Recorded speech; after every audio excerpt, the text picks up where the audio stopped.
پاکستان کے missile programme سے متعلق امریکہ کی ڈائریکٹر برائے قومی انٹیلیجنس نے انتہائی غیر ذمہ دارانہ بیان دیا ہے، جسے ترجمان دفتر خارجہ نے دو ٹوک انداز میں مسترد کر دیا ہے۔ انہوں نے کہا کہ پاکستان کی تصویراتی صلاحیتیں خالصتاً دفاعی نوعیت کی حامل ہیں، جن کا مقصد قومی خود مختاری کا تحفظ اور جنوبی ایشیا میں امن و استحکام کو برقرار رکھنا ہے۔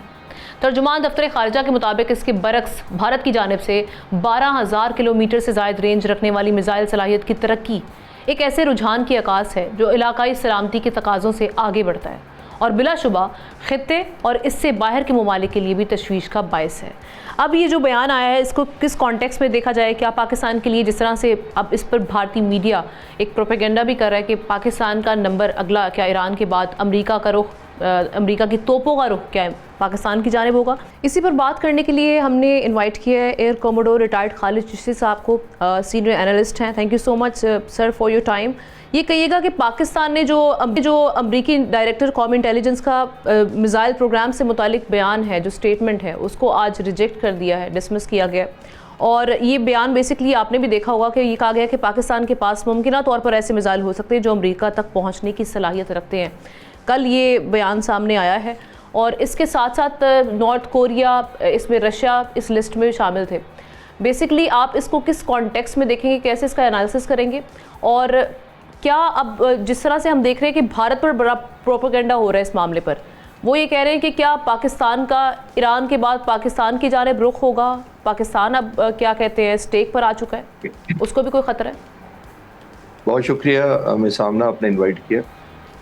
دیکھیے، یہ کوئی نئی ہمارے لیے بات نہیں ہے جو کرٹیسزم ہے اور جو ڈسکرمنیشن دنیا کرتی آ رہی ہے ہمارے ساتھ۔ ہم نے تو کبھی اس ریس میں نیوکلیر میں سٹارٹ بھی نہیں لیا تھا۔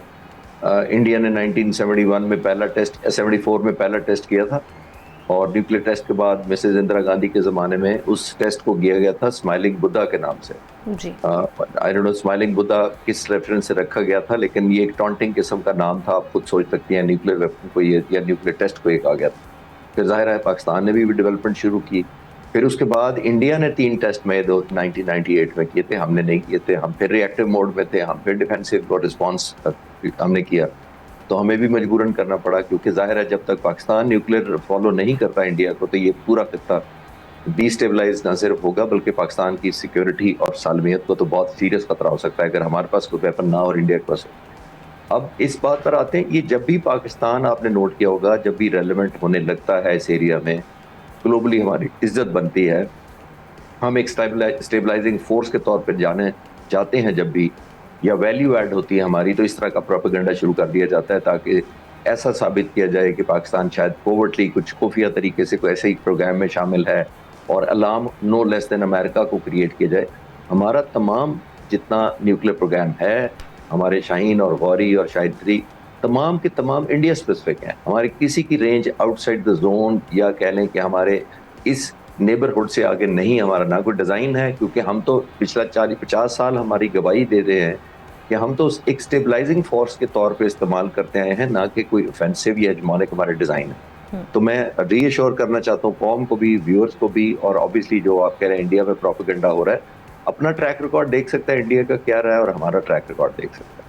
اور اس سے خطرہ یہ جو تھوڑا سمجھائیے گا، چونکہ آپ اس ٹیکنالوجی سے خاصے واقف ہیں، انٹر کانٹیننٹل ریچ تک یہ جو میزائل ہوتے ہیں یہ بیسکلی کس طریقے سے تھریٹ ہوتے ہیں اور اس کی رینج کیا ہوتی ہے، اس کے بارے میں تھوڑا سمجھائیے گا۔ اس کا یہ ہوتا ہے امنا کہ بنیادی طور پر ویپن کیری کرنے کی تو ایک اور قابلیت ہوتی ہے، اور ظاہر ہے ڈیلیورنس ایک دوسری چیز ہوتی ہے۔ ویپنز میں اگر پاکستان پہ بنا بھی لیتا ہے، انلیس آپ کی ڈیلیوری میکانزم نہ صرف پوٹنٹ ہو، ریلائبل ہو اوبیسلی، اور جس کو کہتے ہیں ریلائبل کا مطلب ہوتا ہے کہ ایکوریٹ ہو، اس کی رینج ٹھیک ہو، اس کی پروبیبلٹی آف ہٹ بہت زیادہ ہو، تو ڈیلیورنس میکانزم بہت ڈیپینڈنٹ ہوتا ہے apart from the nuclear capability. اب جب ڈیلیوری میکانزم ہوتا ہے اس کے کئی طریقے ہوتے ہیں، مختلف قسم کی پروپیلنگ کی ہمارے پاس آپشن ہوتی ہیں، ڈرائی فیول ہوتا ہے، لیکوڈ فیول کی طرح ہوتا ہے، پھر اس کی سٹیجز ہوتی ہیں جو اس طرح کا ویپن یا میزائل بنایا جاتا ہے۔ جو انٹر کانٹیننٹل، جس کو ICBM کہتے ہیں، انٹر کانٹیننٹل بیلسٹک میزائل، یہ عام طور پہ 5 سے 7 ہزار کلومیٹر دور پلس ہوتا ہے، اس کو کیٹیگری میں ڈالتے ہیں ICBM جس کو کہتے ہیں، جس کی طرف انہوں نے اشارہ کیا کہ پاکستان کے پاس ICBM ہے، جبکہ ہمارا شاید 2500 کلومیٹر سے زیادہ نہیں ہے، جو کہ انڈیا پورا کور ڈیفینیٹلی کرتا ہے۔ لیکن بیونڈ تھیٹر، بیونڈ ریجن ہمارا نہ کوئی ڈیزائن ہے. تو یہ ایک ایسے میزائلز ہوتے ہیں بنیادی طور پر جو نیوکلر یا کوئی بھی وار ہیڈ کیری کرنے کی کیپیبلٹی رکھتے ہیں, اور اسی کی وجہ سے جس رینج پہ ڈیپینڈنٹ ہوتا ہے کہ آپ کی لیتھیلٹی کیا ہے, جس کو یہ ایڈریس کیا جا رہا ہے اس مس انفارمیشن میں, تاکہ پاکستان کو ایک آئسولیٹ کیا جا سکے. ابھی آپ نے دیکھا کہ ایران اور امریکہ اور سعودی عرب کے درمیان جو کانفلکٹ چل رہا ہے اس وقت, خاص طور پہ وار چل رہی ہے, پاکستان کی اور زیادہ ریلیونس ہوئی ہے. انڈیا کو تو کسی نے نہیں پوچھا. انڈیا نے تو تقریباً 160 جو بحری جہاز میں جو کرو تھا ان کو بھی مروا دیا, کسی کو ریسکیو بھی نہیں کیا. انڈیا نے تو ایکسرسائز میں اس کو مہمان کے طور پر بلا کے جنگ کے دوران اس کو رخصت کر دیا وہاں سے. تو ایک رسپانسبلٹی, کافی کرٹیسزم انڈیا پر کیا جا رہا ہے اب کہ انڈیا نے جو نتنیاہو کو جا کر سپورٹ کیا ہے حملے سے 2 دن پہلے, پرائم منسٹر مودی وہاں چلے جاتے ہیں. اتنے مہینوں تک جب سے جینوسائیڈ ہو گیا, دنیا کا کوئی لیڈر گیا نہیں ہے اسرائیل. آپ خود ویژولائز کریں, سب ریفرین کر رہے تھے, کم از کم اس میں شامل نہیں ہونا چاہتے تھے ڈائریکٹلی اور انڈائریکٹلی. لیکن انڈین پرائم منسٹر نہ صرف گئے وہاں پہ تصویریں کھنچائی, مور لائک اے بردر, وہاں ٹریٹ کیا لیکن گیا. ٹارگٹس کی فہرست میں کہیں نہ کہیں اسرائیل کی پاکستان بھی ہے. جو آپ نے بھی سنا ہوگا, نیتنیاہو اپنے انٹرویو میں کہہ چکے ہیں کہ ایران کے بعد سب سے بڑا خطرہ پاکستان ہے اسلامک اسٹیٹس میں. تو آپ سمجھتے ہیں کہ یہ ایک وتیرہ رہا ہے کہ پہلے خطرہ قرار دے کر پھر اس کے بعد حملہ آور ہونے کی کوشش کی جاتی ہے؟ جی بالکل, آپ ٹھیک کہہ رہی ہیں کہ ہمیں آن گارڈ رہنا ہے اور ہم ظاہر ریلیکس نہیں کر سکتے.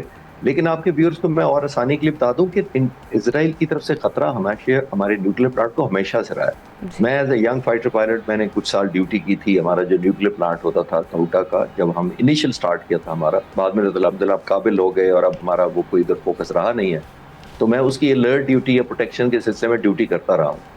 اور ہمیں یہی بتایا جاتا تھا کہ جب بھی ہمارے اس خدا نہ خواستہ اس نیوکلیر پلانٹ پر حملہ ہونا ہے وہ 2 ملکوں سے ہی ہونا ہے, یا انڈیا سے یا اسرائیل سے. اور یہ میں 35-40 سال پرانی باتیں, 50 سال ہونے والے ہیں جب سے یہ ہمیں خطرہ اس وقت بھی تھا کہ اسرائیل کی نظر تھی کہ کسی طریقے سے انڈیا بننے پہ کسی کو اعتراض نہیں ہوتا. انڈیا نے تو جیسے میں نے کہا 74 میں بھی کیا, بعد میں بھی نیوکلیر کو کیا, پھر اس نے نیوکلیر سپلائر گروپ سے 2008 کے اندر ویور لے لیا کہ میں سیولین کے انگیجمنٹ یا ٹریڈنگ کر سکتا ہوں. ہم نے تو نہیں لیا ابھی تک, کیونکہ ہمارا تو نیوکلیر ٹریڈنگ کا کوئی پروگرام نہیں ہے, چاہے وہ civilian purpose he who.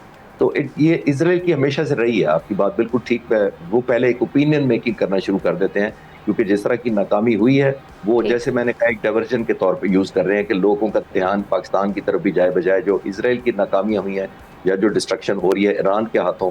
I think وہ ایک ڈیفلیکشن کا ایک طریقہ انہوں نے ڈھونڈا. سبسکرائب کریں اور بیل دبائیں تاکہ کوئی خبر رہ نہ جائے.